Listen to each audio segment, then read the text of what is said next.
Well this side Jamshed. जैसा कि आप लोगों से मेरी लास्ट वीडियो में बात हुई थी कि आज हम लोग स्टॉक मार्केट और उससे जुड़े हुए कि कैसे हम स्टॉक को पिक कर सकते हैं और कौन सा स्टॉक हमारे लिए बढ़िया होगा इस बारे में बात करेंगे। तो चलिए वीडियो को स्टार्ट करते हैं। जैसा कि मैंने लास्ट वीडियो में आपको क्या बताया था कि मैंने कुछ चीजों के बारे में बताया था कि मान लो मैं कोई स्टॉक ले रहा हूं तो स्टॉक लेते समय मैं क्या करता हूं कि उनके टोटल एसेट, टोटल लायबिलिटी, उसका टोटल रिवेन्यू, कैश फ्लो, इन सबको देखता हूं। तो आइए मैं आप सभी को बताता हूं कि अगर मैं देख रहा हूं तो कैसे देखते हैं। जैसा कि आप सभी पहले तो निफ्टी 50 में स्टॉक लेने की कोशिश कीजिएगा। अभी निफ्टी 50 क्या होता है इसके बाद समझाता हूं कि मान लीजिए कि भारत जैसे देश में निफ्टी 50 जो है कि एक एनएससी में 50 ऐसे कंपनी रजिस्टर होते हैं जो कि हमेशा ओवरऑल ग्रोथ करते हैं। अगर भारत ग्रो करेगा इसका मतलब कि निफ्टी 50 ग्रो कर रहा है और निफ्टी 50 अगर ग्रो कर रहा है इसका मतलब भारत भी ग्रो कर रहा है। ये दोनों के दोनों आपस में डायरेक्टली प्रोपोर्शनल है। अच्छा, अब बात करते हैं कि आपको पता है कि भारत तुरंत ही ग्रो करने वाला है और ग्रो कर भी रहा है। बहुत ज्यादा डेवलप कंट्री है हमारा देश। तो इसका मतलब क्या है कि जो निफ्टी 50 है और निफ्टी 50 के अंदर जो बेस्ट 50 कंपनियां हैं वो भी ग्रो कर रही है। अब मैं आपसे ये सजेस्ट करूंगा कि अगर आपको आगे के लिए इन्वेस्टमेंट करना है, इन्वेस्टमेंट करना एक बहुत अच्छी हैबिट है और इसके बारे में हमने लास्ट वीडियो में बात किया था। जिन्होंने नहीं देखा लास्ट वीडियो, आई बटन पे लिंक है, वो जा करके लास्ट वीडियो देख लीजिए जिससे कि आपको ये वीडियो अच्छे समझ में आ सके। अब इन्वेस्टमेंट करना एक अच्छी हैबिट है और इन्वेस्टमेंट करने के लिए आप 50 कंपनियों में एक साथ पैसा लगा सकते हो। तो यहाँ पे क्या होगा कि उन 50 कंपनियों में से हमें उस कंपनी को पिक करना है, उस कंपनी के स्टॉक को पिक करना है जो हमारे लिए बहुत बेस्ट हो। अब ये पता चलेगा चले कैसे। सबसे पहली बात कि आप उन कंपनियों का इस्तेमाल कीजिए जिसको आप रेगुलर तौर पे इस्तेमाल करते हुए आए हो या जिनको आप अच्छे जानते हो। लेट सपोज जैसे कि मैं अगर बात करूं तो निफ्टी 50 में एक रिलायंस नाम कंपनी है। रिलायंस इंडस्ट्री बहुत बड़ी है और हम सभी ने उसका नाम सुना है, जिसके जो मालिक हैं वो कौन है? अंबानी साहब हैं। अब अगर हम यहाँ बात करेंगे कि निफ्टी 50 में रिलायंस कंपनी, चलिए मैं रिलायंस के बारे में आपको बताता हूँ कि रिलायंस को मैंने कैसे पिक किया और आपको बताता हूँ कि मैंने क्या देखा और आप सब भी ऐसे रिलायंस के अलावा टीसीएस हो गया, विप्रो हो गया, इन्फोसिस हो गया, उनको आप किस तरीके से सेलेक्ट करेंगे। चलिए अभी दिखाता हूँ आपको।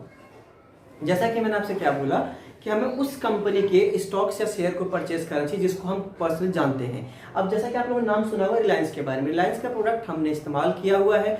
सभी लोगों ने, जहां तक मैक्सिमम सभी लोगों ने जियो का सिम का भी इस्तेमाल किया हुआ है। अब रिलायंस का जो अगर स्टॉक में मुझे परचेज करना है तो मुझे कैसे पता चलेगा कि क्या ये स्टॉक वाकई में लेने लायक है या नहीं है? क्योंकि आपने कई बार सुना होगा ऊंची दुकान फीकी पकवान। तो चलिए चेक करते हैं क्या रिलायंस को वाकई में अभी परचेज करना सही है। अगर अभी नहीं सही है तो कब सही होगा उसके बारे में बात करेंगे। जैसे कि मैंने आपको यहाँ पे क्या लिखा है रिलायंस। अब आपको ये सबसे बेसिक सी बातें बताता हूँ कि अगर मैंने यहाँ बात किया कि फाइनेंशियल ट्रेंड के बारे में लोग बात करेंगे तो फाइनेंशियल ट्रेंड का मतलब है कि फाइनेंशियल ईयर के बारे में बात करेंगे। फाइनेंशियल ईयर का मतलब होगा कि 1 अप्रैल से लेकर के 31 मार्च। अब जो ये है आपके सामने लिखा हुआ है, ये हर एक ईयर में 1 अप्रैल से लेकर के 31 मार्च तक आपका फाइनेंशियल ईयर होता है। तो उसके अकॉर्डिंग अगर रिलायंस के बारे में बात करते हैं तो रिलायंस की जो इनकम है, इनकम का मतलब जो नेट रिवेन्यू है, टोटल रिवेन्यू कितना इसने जनरेट किया है, तो 2020 में जो रिलायंस कंपनी के पास टोटल रिवेन्यू था वो था 6,10,806 करोड़। उसके बाद 2021 में उसका रिवेन्यू घट गया और घटकर कितना हो गया 5,513 करोड़ हो गया। उसके बाद 2022 में अगेन क्या हुआ, रिलायंस कंपनी का रिवेन्यू बढ़ गया 7,18,025 CR। अब कहने का मतलब क्या है, रिवेन्यू देखिए आप ध्यान से, तो 2021 में 6 था, 2020 में 6 लाख करोड़ समथिंग, 21 में 5 लाख करोड़ समथिंग और 22 में 7 लाख। यानी कि कंटिन्यू देखा जाए तो यहाँ पे डाउन ट्रेंड इसलिए आया क्योंकि इस समय कोरोना के केस भी ज्यादा आ रहे थे। लेकिन उसके बाद देखिए कंपनी ने काफी अच्छा ग्रोथ रेट किया है, मेंटेन किया है, रेवेन्यू को बढ़ाया। इसका मतलब इनकम के मामले पे मैं इसको एक ग्रीन टिक दे सकता हूँ कि हाँ, इनकम के बिहाफ पे अगर मैं बोलूँ केवल इनकम के बिहाफ पे रिलायंस में क्या हमें शेयर लेना चाहिए, परचेज करना चाहिए, तो मैं बोलूंगा हाँ जी इनकम बिहाफ पे कर सकते हैं। बट अब यहाँ पे मैंने क्या बोला कि हमारे पास 2 और तरीके हैं, तो उनमें भी हमें चेक करना है क्या उन तीनों, मतलब ये जो हमारे पास लिखा हुआ है कि इनकम, बैलेंस शीट और कैश फ्लो, क्या इन तीनों पे ग्रीन टिक आ रहा है? अगर तीनों पे ग्रीन टिक आ रहा है तभी मैं कहूंगा, सजेस्ट करूंगा कि आप किसी भी स्टॉक को परचेज कीजिए। अब अगर यहाँ बात करते हैं बैलेंस शीट के बारे में, जो नेक्स्ट है कि इनकम के बाद बैलेंस शीट। अब बैलेंस शीट का मतलब क्या हो गया? बैलेंस शीट हर एक कंपनी अपना मेंटेन करती है। बैलेंस शीट बेसिकली क्या होता है, तो बैलेंस शीट का मतलब होता है कि टोटल एसेट और टोटल लायबिलिटी हमारी कंपनी के पास कितना है। अब देखिए ध्यान से, total asset and total asset का मतलब हुआ कि उस कंपनी के पास नेट पूंजी कितनी है। मान लेते हैं कि रिलायंस कोई XYZ कंपनी है जो कि बहुत अच्छा परफॉर्म कर रही है, बट किसी कारणवश क्या हुआ, कंपनी बैंकरप्ट हो गया। तो उस कंडीशन में अगर एसेट कंपनी के पास होगा तो जितने भी इन्वेस्टर होंगे तो उन लोगों को वो एसेट से भुगतान करेगी, जिससे कि इन्वेस्टर को कोई दिक्कत ना हो और उनका सिचुएशन कोई खराब ना हो।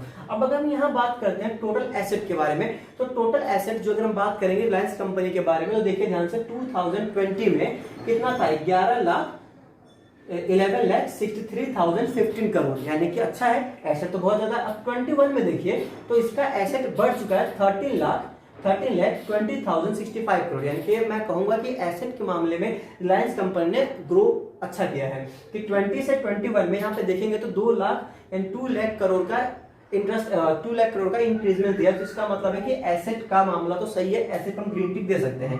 साथ ही साथ अगर मैं बात करूं कि एसेट के साथ साथ उसकी लायबिलिटी को भी चेक कीजिए। लायबिलिटी का मतलब होता है डेब्ट, डेब्ट का मतलब होता है कर्ज। कि देखिए कोई भी कंपनी है कहीं ना कहीं से पैसे लेती है, तो इसका मतलब है कि उसके ऊपर कुछ कर्ज भी आता है।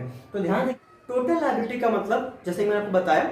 अब यहाँ पे क्या है कि 2020 में इसका जो टोटल लायबिलिटी था वो 7,01,668 करोड़ था, वही घट करके 21 में इसका लायबिलिटी कितना हो गया, 5,20,633 करोड़। इसका मतलब क्या है कि ये जो कंपनी रिलायंस उसने क्या किया, एसेट को तो बढ़ा दिया, लायबिलिटी को कम कर दिया। अब ये एक बहुत अच्छा प्लस पॉइंट है, इसको भी ग्रीन टिक दे सकते हैं। और साथ ही साथ क्या दे सकते हैं, इसको देना ही चाहिए कि जितना कम लायबिलिटी और जितना ज्यादा एसेट, इसका मतलब कंपनी को आगे ग्रो करना है।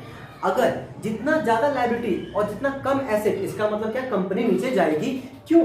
क्योंकि इनिशियली क्या करेगी, अगर मान लेते हैं कि ये सीधा रिवर्स होता, लाइक एसेट जो लायबिलिटी, लायबिलिटी एसेट होता, तो उस समय क्या होता, कंपनी अगर ज्यादा कर्ज में है तो वो पहले क्या करेगी, अपने कर्ज को चुकाएगी, तब जाके इन्वेस्टर को पैसे देगी। अब यहाँ पे क्या है भाई, तो आपको दिख रहा है कि 21 में 13 लाख करोड़ था और 21 में इसका जो लायबिलिटी था वो घट गया। इसका मतलब कंपनी बेस्ट है बैलेंस शीट के मामले में, तो इसको भी हमने ग्रीन टिक दे दिया। अब बात करते हैं कैश फ्लो के बारे में। देखिए मैं पहले कैश फ्लो को समझाना चाहूंगा आप लोगों को।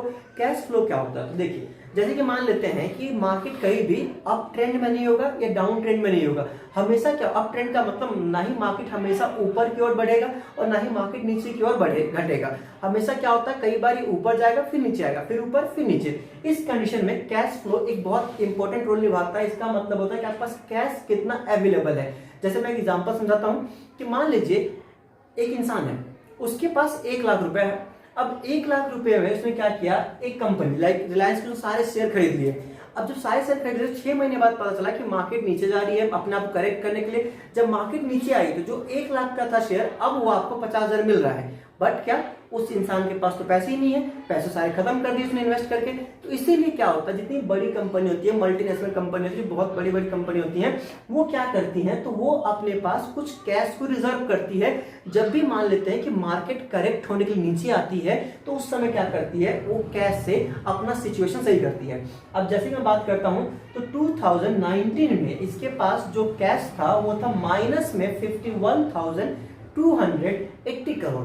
बट अब वही 20 में क्या हो गया कि इसका जो वापस जो कैश फ्लो है वो 18,360 करोड़ हो गया, जो कि 21 में जाकर के माइनस 79,652 करोड़ हो गया। इसका मतलब है कि इसका जो कैश फ्लो है वो अभी नेगेटिव है। तो मैं अभी सजेस्ट करूंगा कि अभी रिलायंस के शेयर को अभी एट द मोमेंट अभी नहीं ले, क्योंकि हो सकता है तो ये अभी और भी डाउन ट्रेंड में जा सकता है। क्यों? क्योंकि अभी मार्केट क्या है, पूरा का पूरा नीचे की ओर जा रहा है, यानी कि डाउन ट्रेंड में जा रहा है। तो मैं भी अभी पैसा लगाने से क्या होगा कि नहीं जाएगा। तो इसीलिए हमेशा कोई भी स्टॉक लेने से पहले हमें इन सभी चीजों के बारे में जानना है। अब जैसे कि मैंने आपसे कहा था कि मैं आपको एक ऐसा चीज बताऊंगा जिससे कि आप लोग भी कोई सा भी स्टॉक को खुद से एनालाइज कर सकते हैं और देख सकते हैं कि हम लोग कैसे चेक करें कि इनकम क्या होगा, बैलेंस शीट क्या होगा, कैश फ्लो क्या होगा। तो उसके लिए मैं आपको एक वेबसाइट सजेस्ट करूंगा। आपको गूगल पे जाकर सर्च करना है। जैसे गूगल पे टिकर टेप लिखेंगे तो टिकर टेप का एक वेबसाइट ओपन हो जाएगा।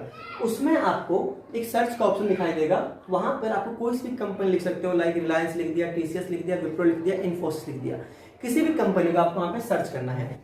जब स्क्रॉल डाउन करेंगे तो स्क्रॉल डाउन करते ही आपको ये फिगर दिखेगा। इस फिगर का मतलब होगा कि जो बार ग्राफ है ये रिप्रेजेंट करता है कंपनी के पास एसेट कितना है, लायबिलिटी कितना है। तो कई बार क्या होता है कि आगे वाला जो फिगर है आपको छोटा भी दिख सकता है, पीछे वाला बड़ा दिख सकता है। उस केस में मतलब ये हो गया कि जो कंपनी के पास लायबिलिटी बहुत ज्यादा है एसेट के कंपैरिजन में। अच्छा, जब जैसे आप इस पर क्लिक करेंगे फाइनेंशियल ट्रेंड पे, तो जो मैंने लिखा था पीछे कि इनकम, बैलेंस शीट और कैश फ्लो, वही सभी चीजें आपके सामने ओपन हो जाएंगे।